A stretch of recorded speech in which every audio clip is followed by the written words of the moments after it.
bienvenidos a un nuevo capítulo de tu podcast favorito, entendiendo las diversas teorías y sus aportes en la educación. En el capítulo de hoy hablaremos de, sin duda, la teoría madre para muchas teorías actuales. Nos referimos a el conductismo. Para esto, tendremos un recorrido sobre qué es el conductismo, quiénes son sus referentes, qué ventajas y desventajas tiene en la educación actual. Pero no podemos iniciar este podcast sin antes presentarse. En el micrófono 1 tenemos a Javiera Cavieres, que nos profundizará sobre las ventajas del conductismo. En el micrófono 2, Catherine Vega con las desventajas. Hola, hola. Y en el micrófono 3, quien les habla, Carolina Farías, animando y dirigiendo su podcast favorito. Muchas gracias por esta presentación, Cari, y también por invitarnos a tu tan escuchado podcast. Para mí este tema suena genial. Sin embargo, creo que lo primero es presentar bien esta teoría y para eso creo que el maestro debe llenarnos de su sabiduría. Así es. Por supuesto, mi querida gente, hoy tenemos además de nuestras panelistas un invitado de lujo, el creador del conductismo y referente de muchas personas. Y además cabe destacar que hoy está en nuestro país, porque viene a conferencias educativas y lo tenemos en exclusiva. Ya, compañeritas, pero no nos demos tantas vueltas y hablemosle pronto a nuestro público de quién se trata. Nada más y nada menos que Skinner. ¿Cómo está, estimado? Nosotras agradecidas de que aceptara nuestra invitación con su agenda tan apretada para poder llenarnos de sus conocimientos. Muchas gracias, Carolina. Chicas, yo encantado. Señor Skinner, yo quiero ir directo a preguntarle algunas cosas, ¿ya? Y para eso quiero compartirle que estuve investigando un poco sobre su teoría, ¿eh? Y también me gustaría que usted reafirmara un argumento que dio hace un par de años atrás en un congreso, ¿ya? En esa oportunidad usted señaló que el conductismo es una corriente de la psicología que se centra en el estudio de las leyes comunes que determinan el comportamiento humano y animal. ¿Podría explicarnos mejor esto y a la vez también podernos compartir cómo esto se refleja en la educación actual? Por supuesto. Mira, el origen del conductismo tradicional se centra en la conducta observable y cómo ésta es influida por el entorno. Esto se basa en dos tipos principales de condicionamiento, que son el clásico, ¿vale? Y el operante, de mi misma autoría. Te lo explico brevemente. El conductismo clásico, ya de mi discípulo Pablo, donde se asocian estímulos para generar una respuesta. Un ejemplo clásico es hacer sonar una campana donde se presenta comida y el perro empieza a salivar con solo escuchar la campana. En cambio, el condicionamiento operante, que es de mi propia autoría, nosotros podemos reforzar, castigar comportamientos, ¿sí? Para aumentar o disminuir su repetición. Por ejemplo, dar recompensas por tareas completadas o incluso aplicar sanciones por un mal comportamiento.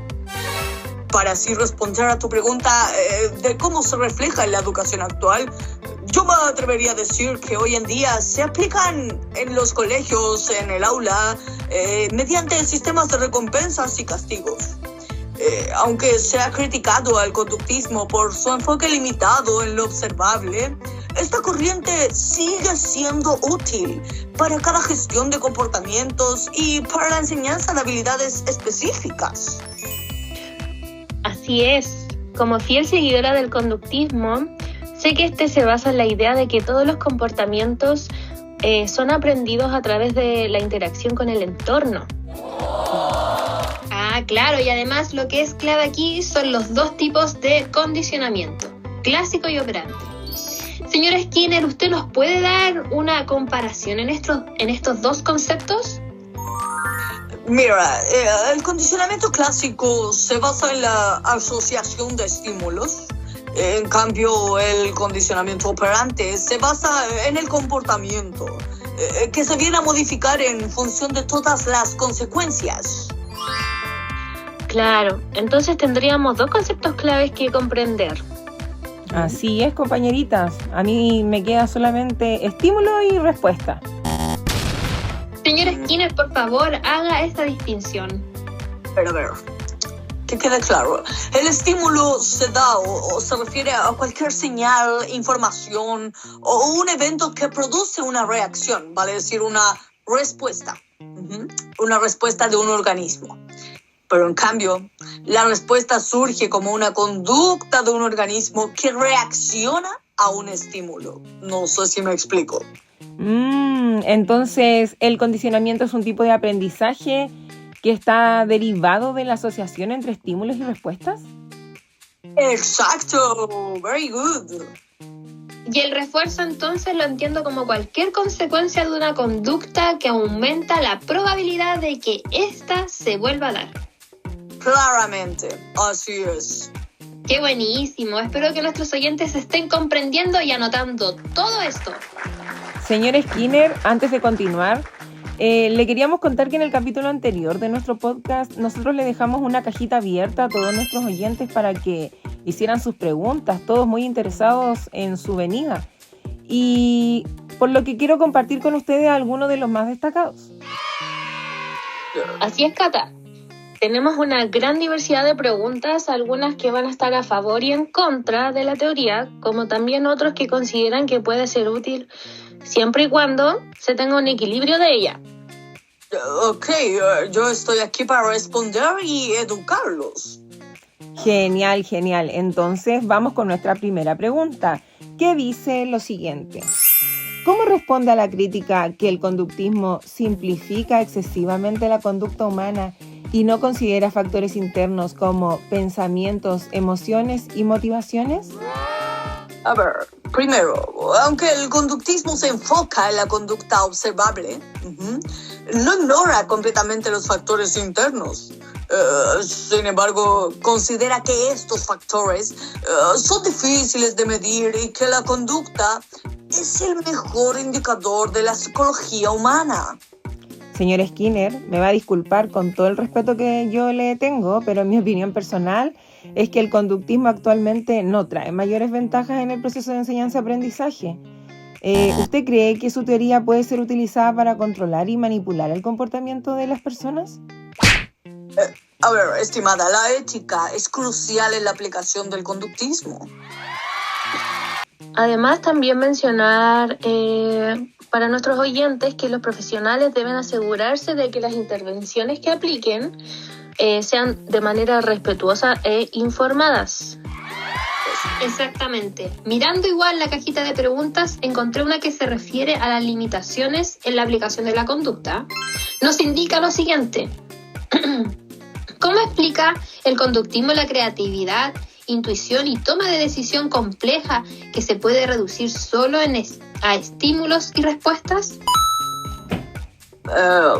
A ver, el conductismo reconoce que la creatividad y la toma de decisiones involucran procesos cognitivos. Eso es muy importante que lo sepan. Sin embargo, estos procesos pueden analizarse en términos de conducta, pero también de aprendizaje. Sí, tiene razón. De igual manera, las actividades deben ser previamente definidas y controladas, lo que se puede ver como una desventaja en la teoría. Bueno, además esto también va a inferir en las emociones, ya que yo siento que las condiciona. Bueno, eso va a depender de las perspectivas que ustedes lo vean. Entiendo tu preocupación y por supuesto el amplio estilo de aprendizaje que existen actualmente. Yo soy fiel creyente de que mi teoría es fundamental. Una ayuda en muchos casos complejos, no se pueden desprender de ella. Claro, y como este podcast trata de realizar críticas constructivas, pude visualizar en la cajita de preguntas que algunos oyentes están interesados en destacar las ventajas de su teoría.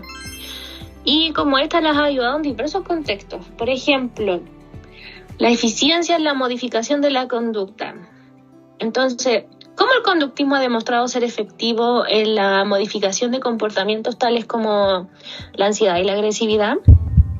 Javier, efectivamente nuestra teoría es eficaz con casos relacionados, por ejemplo, con la ansiedad, agresividad, ¿ok?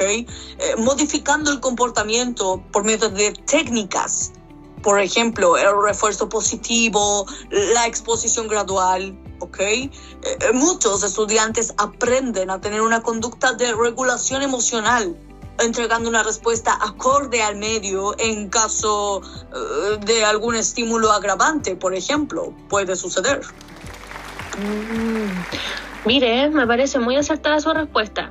A nivel personal, nos gustaría que nos pudiera responder la última pregunta, señor Skinner.